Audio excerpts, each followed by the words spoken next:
From the WGBH Newsroom, I'm Adam Reilly, and you're watching another installment of The Scrum, our ongoing look at politics in Boston and around Massachusetts. I'm joined, as I usually am, by WGBH's political analysts, Peter Kadzis and David Bernstein. David, I should note, is also a contributing editor at Boston Magazine. Guys, thanks for being here.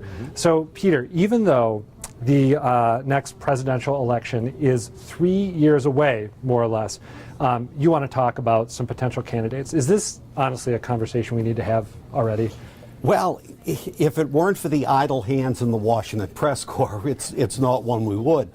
But in the wake or on the eve of Senator Elizabeth Warren's important speech on banking, making the too big to fail banks socially responsible, and her comments about the Republicans' negative use of filibustering, the Washington press corps has been floating the trial balloon that she is the left's alternative to Hillary. Right. Now, Elizabeth Warren has repeatedly said and very emphatically stated that she is not a candidate.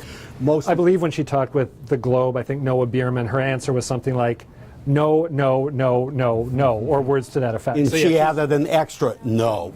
More significantly, she is one of 16 women from the Senate who signed a secret letter urging Hillary to run.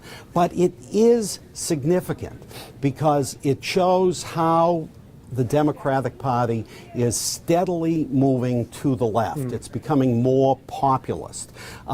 Look at the election in New York of Mayor de Blasio.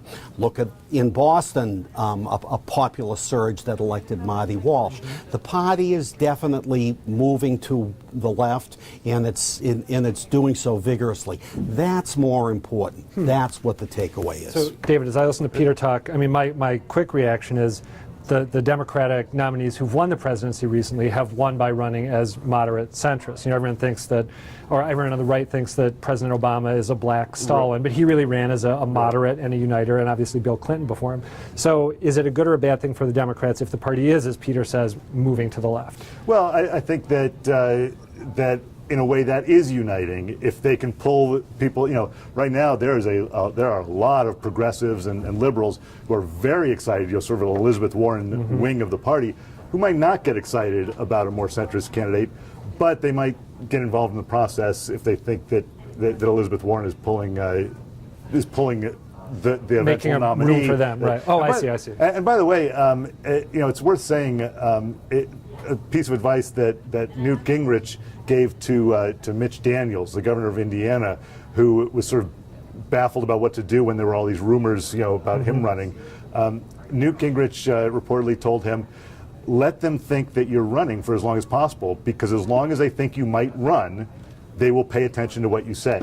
So it's good advice. It's very good advice, and it's basically been Newt Gingrich's modus operandi for the last 10 years. And I think that Elizabeth Warren is wise to know that people will pay more attention to her if they think that she might. And Hillary will adapt.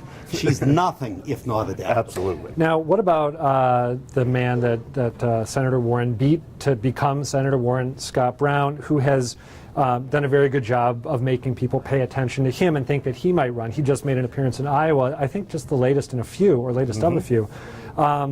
What's your take on his viability as a potential presidential hopeful? Is that something he may really try? Well, I'm going to cede most of my time to my colleague David Bernstein. All I'd say is this: the Chris Christie bandwagon, I think, is really overstated. I think hell will freeze over before the Republican Party nominates him. But doesn't Brown have just as many sort of violations of Republican orthodoxy that would be held against him as Christie does?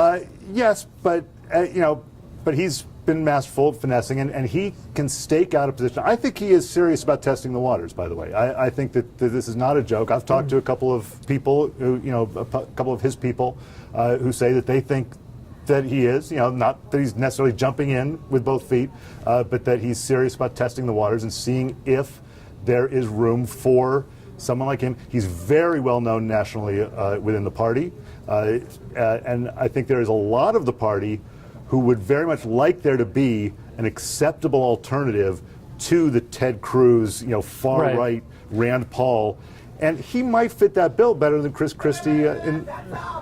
Okay, we're getting the wrap-up segment, but really quickly, why him and not Chris Christie? What would be better about Scott Brown? Well, I think that he's a little bit more what Republican mainstream, corporate people are accustomed to in a candidate. I'm not sure he is better than Chris Christie, but Chris Christie could easily fall somewhere along the line. And he never gave Obama the great you took big... the words right out of my Sorry. He never Should we hugged reenact Obama. it? Yeah, we'll All right, guys, thank you, as always, for being here. David Bernstein and Peter Kadzis, thank you, as always, for watching The Scrum with the special bonus hug this time around. I'm Adam Reilly, and we will see you again soon.